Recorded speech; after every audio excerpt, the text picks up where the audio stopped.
Alright guys, so today we're going to go ahead and build a worm bin. About $10 worth of materials. This is going to be just about the best worm bin you can make. We'll beat out any $100 worm bin or anything like that. So right now, just to show you what I have, man, I just have it's like a 20-gallon black garbage bag just covered up with this little plastic right here. Alright, so inside under that I have the cardboard to cover them. Just keeps in the moisture. Just gives them a little bit of extra eating material. Just a nice thing to have. It acts as like almost like a mulch layer. So mine, I started this one out with the Vermi Compost, and then I just added it's like grains. They love grains. Just different food material. I've added a lot of dandelions in there for my tortoise. And just some waste material from the garden. So right now they've worked through like a lot of the material on the bottom, and it is pretty small in there, so I'm going to go ahead and transfer them all to our new worm bin that we're going to make for $10. Alright guys, so we got these two 10-gallon plastic storage containers. Picked these up from Walmart. They were $4 each. We're going to start out with just one. Once they've eaten through all of the food material in the first one, we'll put the second one on top with a new layer of a bunch of like horse manure, compost, different food inputs, and then that way they'll all migrate from the bottom bucket into the top bucket, and then you'll have a nice worm-free compost down there. Alright guys, so now we're going to go ahead and drill just a bunch of holes in the bottom of this for drainage, and this will also facilitate the worms to crawl up to the new bedding once you put the second layer on there. We're going to use a 1/4 inch drill bit, about that size. It's big enough for the worms to come through and give them plenty of drainage.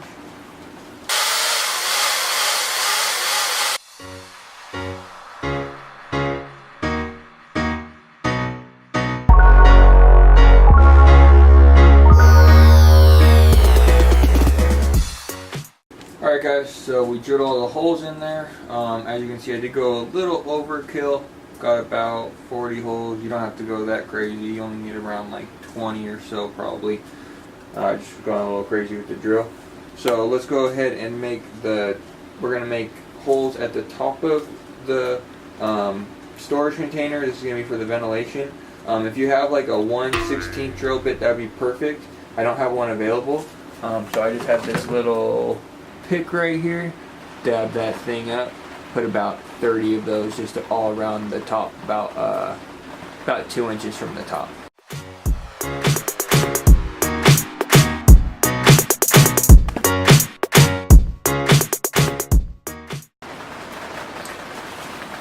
Alright guys, so we got all the drainage holes in there, and we also got all the ventilation holes up at the top. So now we're going to go ahead and use the same, either the 1/16 drill bit if you're lucky enough to have that, or if you're ghetto rolling like me, we're going to use that little pick, and we're going to put about around 30 evenly spaced holes in the top of the lid for more ventilation. Alright?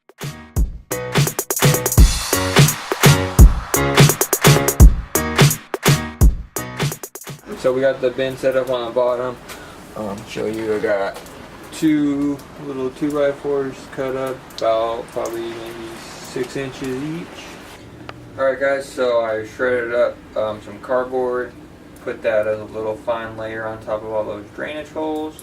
That will just act as like a home for all the worms and kind of prevent all the material from just falling through those drainage holes.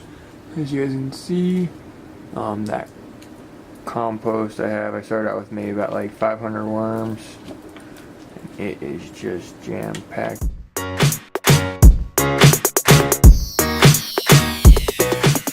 Under all of the those sprouts growing, they're going crazy for that.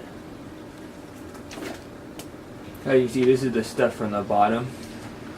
So it's all pretty much all processed. Look at that wrist. You always want to start out with the best inputs you can. I mean, you could start out with newspaper and just feed them your scraps, and you'll get some pretty good compost. But always, if you're starting out with the best inputs, getting them started on some really nice compost, they're going to turn that into some really awesome humus material for you. Isn't pita bread the real enemy? You're confusing hummus with hummus, I believe. So now we're going to go ahead and put the top on there.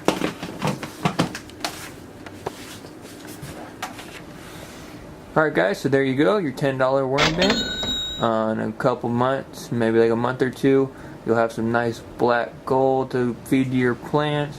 The ultimate goal is to get all of your humus layer from that Vermi Compost. That will give you the best results with your soil, and you can always use it as a top dress, or the best thing when you have like a little operation is to use it for the Vermi Compost tea. That's going to give you the best bang for your buck.